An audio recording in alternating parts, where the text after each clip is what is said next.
급격한 인플레이션에 노동자들이 생활고에 시달린답니다. 밥을 굶는 영국 아이들이 늘어난다라는데 저 얘기를 읽으면서 저 뉴스를 보면서 무슨 생각이 드냐? 한국이라고 뭐가 다를까라는 생각이 드는 거죠. 소비자 물가가 11%가 급등했답니다. 근데 이제 정부의 재정이 이제 부족해지니까 저소득층 지원 혜택은 줄고 있고 직장인도 푸드뱅크를 찾는답니다. 푸드뱅크 도움 없이는 과일 한 조각도 아이들에게 먹이기가 힘들답니다. 아이들에게 먹일 음식이 부족해지니까 자기는 안 먹기도 한다라는 거죠. 씁쓸한 얘기입니다. 얼마 전에 제가 유튜브 영상 중에 미혼부 여성이 아들을 키우면서 여간을 전전 긍긍하는 이제 영상을 잠시 본 적이 있습니다. 화가 되게 많이 나더라고요. 무슨 화가 났냐? 저출산이다.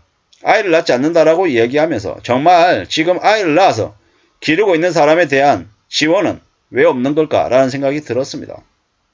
임금 상승률보다 물가 상승률이 훨씬 더 높죠. 노동자의 생활고가 심해진다라는 거죠. 그 때문에 그 노동자의 아이들이, 자녀들이 밥을 굶는 경우가 생긴다는데 이게 무슨 일입니까? 영국은 선진국이잖아요.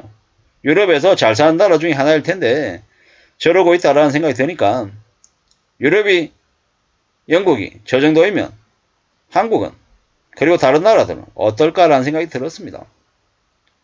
뭐 이제는 앞으로 밥을 굶는다라는 이야기가 일상이 될 것 같습니다. 세 끼 먹는 사람이 두 끼 먹고 두 끼 먹는 사람이 한 끼 먹고 에이 뭐 밥 한 끼 안 먹는다고 죽는 것도 아니고 그렇게 살아야겠다. 이렇게 인식하는 사람들이 점점 많아질 것 같습니다. 제가 이제 일본 영화나 일본 드라마를 많이 보거든요.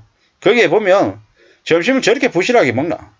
국수 같은 걸로 후루룩 해서 한 끼를 금방 먹어버리더라고요. 그런 모습을 보면서 생각이 들었습니다. 아, 우리도 앞으로 그와 유사한 형태를 보일 수 있겠구나. 앞으로 꽤 많은 사람들이 배고픔에 허덕이겠구나. 점심밥으로 든든하게 먹는 게 아니라 약간 부족하게 허기질 정도로 그냥 끼니만 때울 정도로 아마 먹는 경우가 많겠구나라는 생각이 들었습니다. 왜? 비싸니까. 가격을 낮추기 위해서는 음식 양을 줄이고 재료를 부실하게 만들지 않겠냐라는 거죠. 뭐 영국에서는 학교에서 아침 시간에 정문에서 토스트를 나눠주는 경우도 있답니다. 그걸로 식사를 때우는 이들이 많다라고 하는데 푸드뱅크가 뭡니까? 이제 음식들 같은 걸 이렇게 캔이나 통조림이나 이제 먹을거리들이 이제 비치가 되어 있는 곳이고 일정 소득 이하에 있는 사람들이 와서 이제 가져가기도 하고 먹기도 한다라는 거죠. 뭐 생활고에 시달려서 되게 힘들게 사는 그런 사람들의 이야기들이 영화나 드라마도 많이 나오죠. 아이들을 키워야 되는데 어쩔 수 없이 그것 때문에 몸을 파는 여성들의 이야기도 나오고요. 아이들은 아이들대로 뭐 대인관계에서 문제를 일으키고 또 이상행동을 하고 뭐 이런 아이들도 많다라고 하죠. 왜겠습니까? 부모의 따뜻한 보살핌을 받을 수 없고 또 제대로 먹지 못하고 이래저래 뭐 부족함이 심하다 보니까 그렇게 되는 거죠. 아이들의 끼니를 걱정할 정도로 지금 현재 경제상황이 안 좋다라는 건 결코 영국만의 이야기가 아닐 겁니다.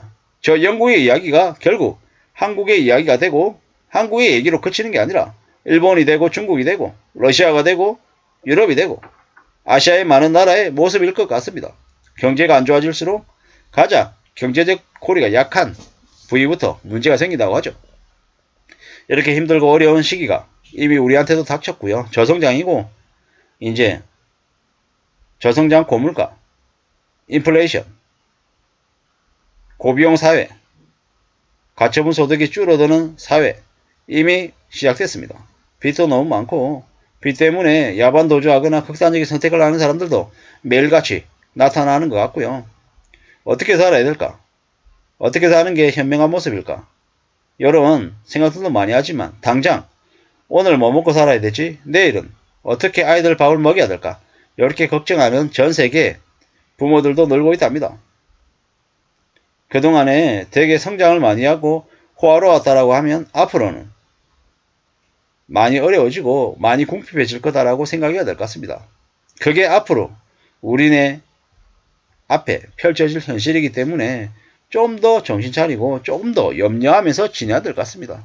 절대로 삶이 괜찮아질 수 없다라는 겁니다. 이래저래 많이 힘들죠.